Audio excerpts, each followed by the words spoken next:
Okay, and welcome back, students who are taking Math for Business and Finance and Math Applications. And we're working on the Chapter 20 Summary Practice Test Problems, and we will get through the the fifth and sixth one here for this video. And again, if you don't understand something, feel free to, definitely read the chapter because that's where all the nitty-gritty details are. I mean, if you're calling up and you're asking, well, what's bodily injury, or you're asking what's collision, I'm going to tell you to read the book because that's where the information is, okay? But if you call up and say, well, I don't understand how this relates on this table and why am I using this factor, instructors will answer that, question for you, okay? So if you don't understand how the problem is being worked out, feel free to contact us. But read through the chapter in order to understand the terminology. All right. So number 5 here, it says Charles Prose insured his real estate office with a $300,000 fire insurance policy at 78 cents annual rate per 100. Okay, so if you've noticed in the drill problems, word problems, or even the couple here, whenever you see, you have two different the fire insurance policy generally is quoted in dollars and cents per 100. And so when you see that, you take the 300,000,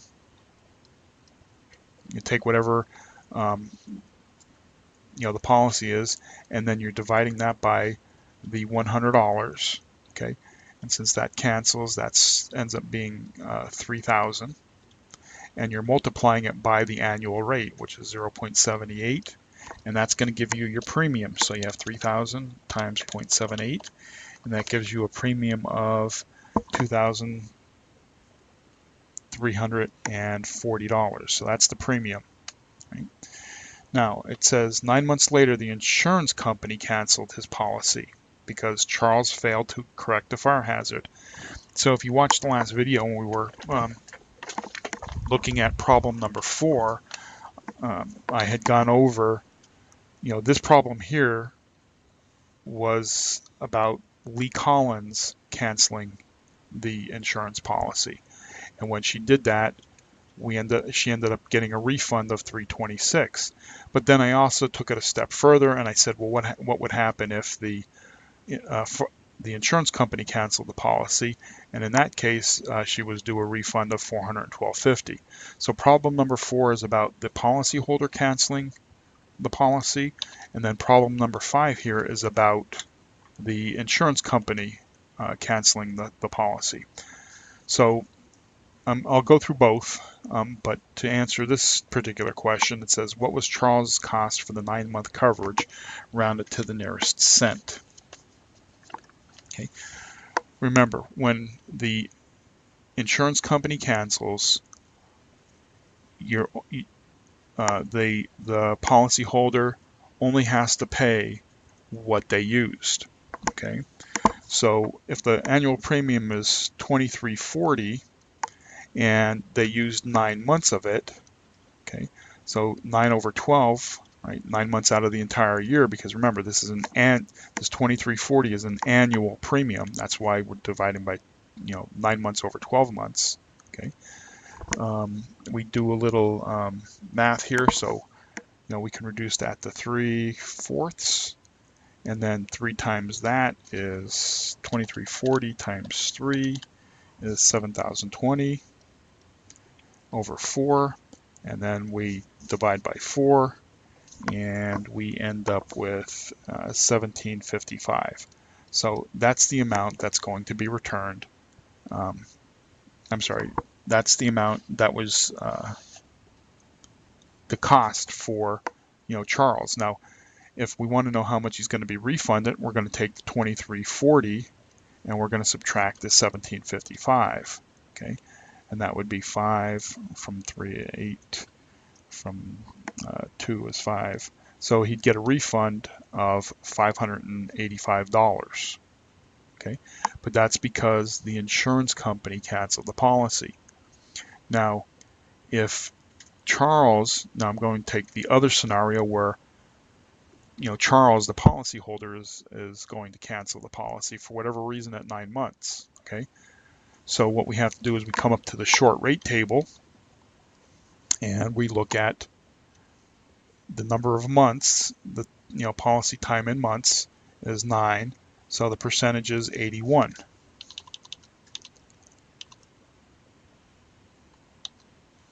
So we take the annual premium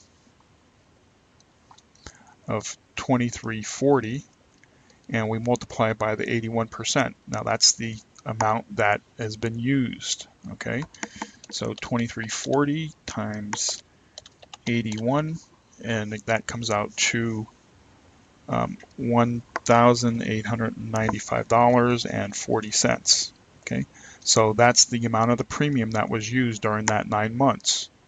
So what would be the refund? Well, it's the $23.40 less the $1895.40, and that gives me 60 from 9 is 4, from 3 is 4, from 2 is 4. So the amount of the refund would be $444.60. All right, so there, when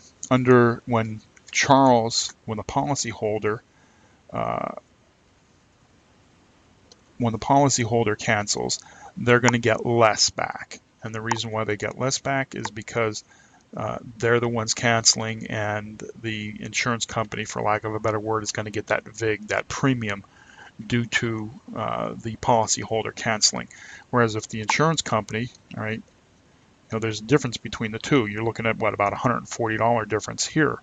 Because of the insurance company canceling, right, then the policyholder gets refunded exactly what it's due based upon what it actually was used.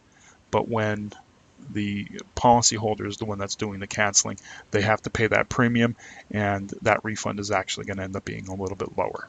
Okay. All right. Last one here. Okay, so car insurance. All right, so let me get to the right tables here. I'm gonna flip the page. Okay, and it says here, Roger Lout, who lives in Territory 5, carries a 1025 compulsory liability insurance, along with optional collision.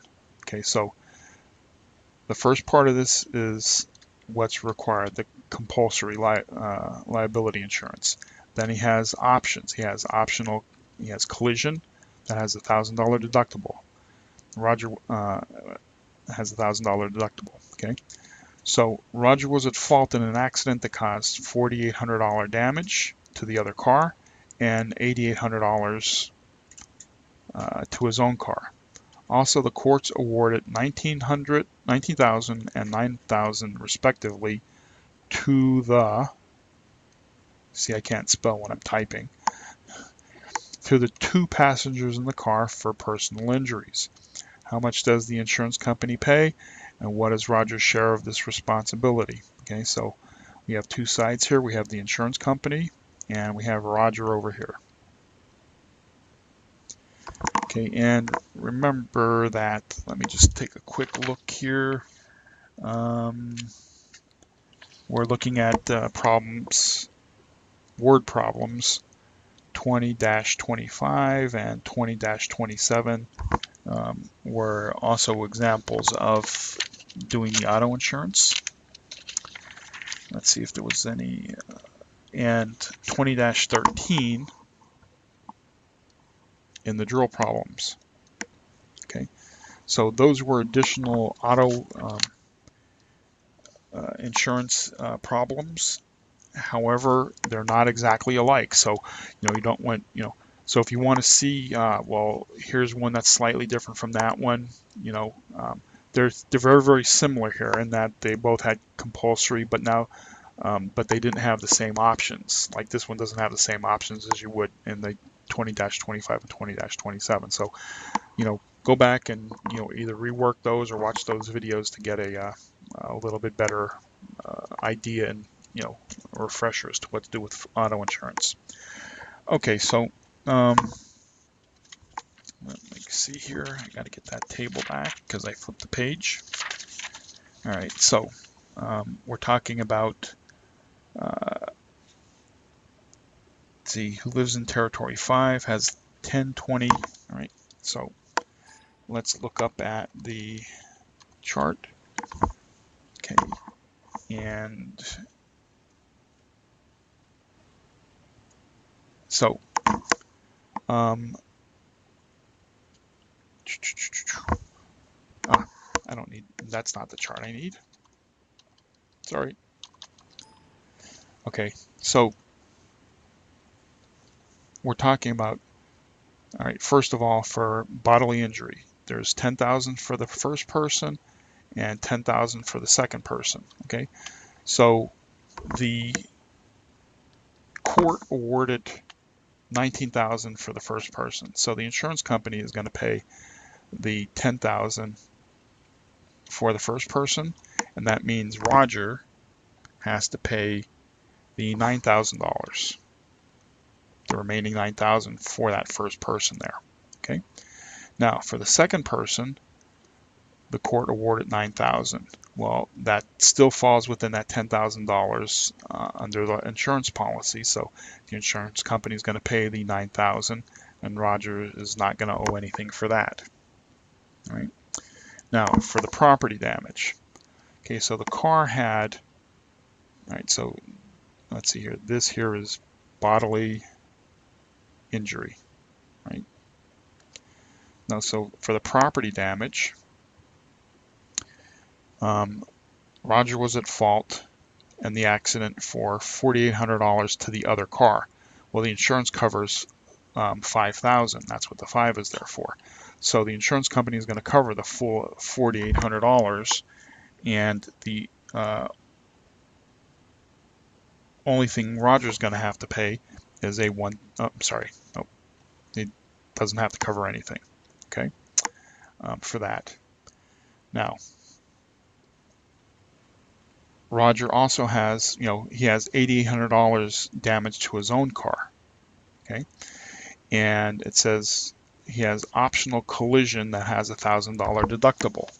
All right, so if he has a $1,000 deductible, that means Roger's going to have to pay $1,000 for the collision, and since it's $8,800 worth of damage, that means the insurance company is going to pay the $7,800 for the collision. So the 78 plus the 1,000 is this 8,800, right? Okay, so now all we need to do left is we need to just add these up to see who's going to pay what, how much each is going to pay. Right, so Roger gets 9,000 plus 1,000, so Roger is going to end up eating 10,000. And the insurance company is going to end up eating, let's see, 6, 10, 21, $31,600 is how much the insurance company is going to pay. All right. So let me just erase some of this scribbling here. Now, remember when you're reading this here, okay, here was additional information, Territory 5, okay? Remember, this is a word problem, and word problems, you have information that's directly related to solving the problem, information that has nothing to do with the problem, and then information that needs to be manipulated. Well, as I'm reading this Territory 5 has nothing to do with the problem, okay, because it's not asking us what the premium is. Okay, we're not calculating the insurance premium.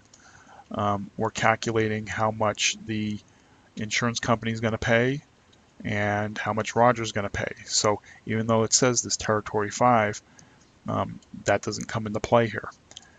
You have 10, 20, and 5 for liability insurance. That 10,000 is on the first person.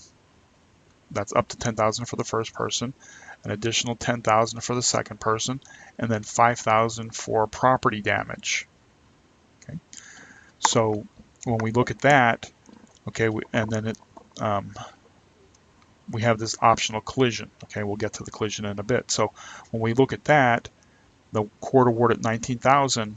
for the first person. Well, the insurance company is going to cover the first 10,000, and Roger is going to cover the additional 9,000 for 19,000. Okay. For the second person, the court awarded 9,000. Well, that's below the 10 for the second person, so the insurance company pays that full 9,000. Okay. Now, since that takes care of the bodily injury, now we're into the property damage. Okay, so on the other person's car it was $4,800, and since it's up to 5,000, the insurance company pays the full 4,800 because it's below the 5,000. Okay, and then lastly we have Roger's car of 8,800 in damage. So Roger has collision insurance with a $1,000 deductible, meaning he pays the first 1,000, and then the remainder is paid by the insurance company. So that's 7,800 for the insurance company for Roger's car. Okay, so that's where all of these numbers come from. Okay, and then all we're doing is just adding them up to know how much the insurance company pays and how much Roger pays. Okay.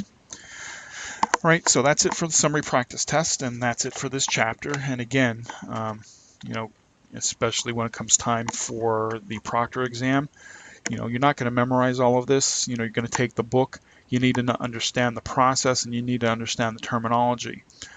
If I'm taking the proctor exam, I'm going to have the book open, or I print out the various tables, knowing that I'm going to end up with a problem like this, and I'd be able to quickly look at the tables, and I know how to pick and choose the information from the tables as I need. Or I can look in the book and flip right to the pages. But in the test, you're not going to have time to be figuring everything out. You're going to need to know how to calculate the process, you know, go through the process of calculating the figures, right? That you're going to need to know, and that you can do while you're taking the test and flipping to the tables. But to understand the terminology and to be able to decipher what the problem is asking, you're going to have to read that chapter and understand the chapter and quote unquote memorize it to a certain extent. You know, we know that I had said earlier in the beginning of this book that I do things from a conceptual basis. I understand the concepts and then I apply it to the situation. I don't spend a lot of time memorizing. Okay, here, to be honest with you, when I work through the fire insurance, I'm working through that rather conceptually because it's like a prorated thing. Okay, it's a ratio up to a certain amount. And so in my mind, that's the way I think about it as a concept, and I'm not really so concerned. That's why when you saw me doing the fire insurance, I'm not trying to figure stuff out from looking at this table, that table, blah, blah, blah. I think of it conceptually. But for all of the other insurances, you have to go to the tables because you're not going to memorize the table. You shouldn't be memorizing the table, okay? But you should understand how to derive the information from the table. So that's what you spend the time reading the book. If you're going to take a proctor exam, review this chapter again so that you know where to look for the information and you know how to use it, so it just pops into place easy for the proctor exam. And also too, it's kind of odd because today I went for homeowner insurance, okay, and was speaking with the agent, and I was telling him that, yeah, here I'm making these videos about fire, life, auto, homeowner insurance, stuff like that. And I said, it's, the book, even though I don't know the details, I said, I'm able to converse with you coherently because I have an understanding about what you're talking about. Okay. I don't know all of the details. That was his job to know all of the details. But this book, presents, gives you a basic understanding about what he's talking about. Like for example, whole life. It's covered in the chapter, right? And he started talking about whole life, and another client of his who was thinking about whole life. Well, even though I don't know the details, I understand what whole life is and the intent of it, right? And so whether you're in business and any of the business curriculums or the vet tech or the medical, this here chapter was about personal finances and your personal insurances. And it gives you an understanding of what they are so that you can talk coherently with your insurance agents. So with that said, feel free to give us a call if you don't understand something, and we'll move on to the next chapter, which is chapter 21, which will be on my favorite subject, stocks, bonds, and mutual funds. All right, I'll see you in the 3 videos for that.